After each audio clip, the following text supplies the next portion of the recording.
सरकारची यंत्रणा अपघात झाल्यावर पोहोचते। मुंबईत पाणी भरल्यावरून संजय राऊत यांनी आता निशाणा साधलाय। मुंबईत भ्रष्टाचाराला मुक्त रान मिळाले अशा प्रकारची टीका सुद्धा राऊतांनी केली। तर मुंबईकरांचे खरे गुन्हेगार ठाकरे अशा प्रकारचा पलटवार प्रसाद लाड यांनी सुद्धा केला।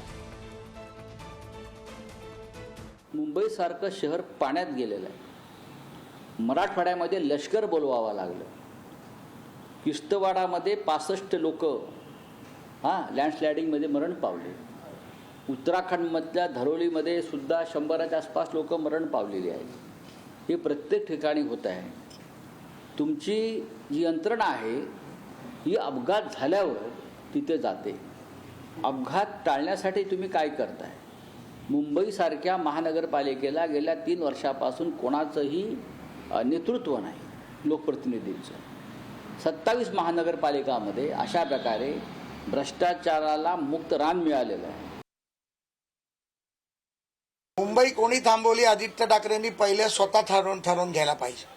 25 वर्ष सत्तेमध्ये असताना मिठी नदीचा भ्रष्टाचार, कोविडमधला भ्रष्टाचार, रस्त्याचा भ्रष्टाचार, सिमेंट कॉन्क्रिटीकरणाचा भ्रष्टाचार, गाळ काढण्याचा भ्रष्टाचार, अनेक भ्रष्टाचार हे उभाटा शिवसेनेनी केले आणि त्याचे कर्ते धरता माननीय आदित्य ठाकरेंचे वडील सन्माननीय उद्धव ठाकरे होते आणि आदित्य ठाकरे देखील होते। त्यामुळे आदित्य ठाकरेला मुंबईकरांना प्रश्न विचारायचा नैतिक अधिकार नाही। आदित्य ठाकरे या सर्व गोष्टीला जिम्मेदार आहेत। त्यामुळे मुंबईकर देखील जाणतात की यामध्ये आदित्य ठाकरेच खऱ्या अर्थाने मुंबईकरांचे दोषी आहेत।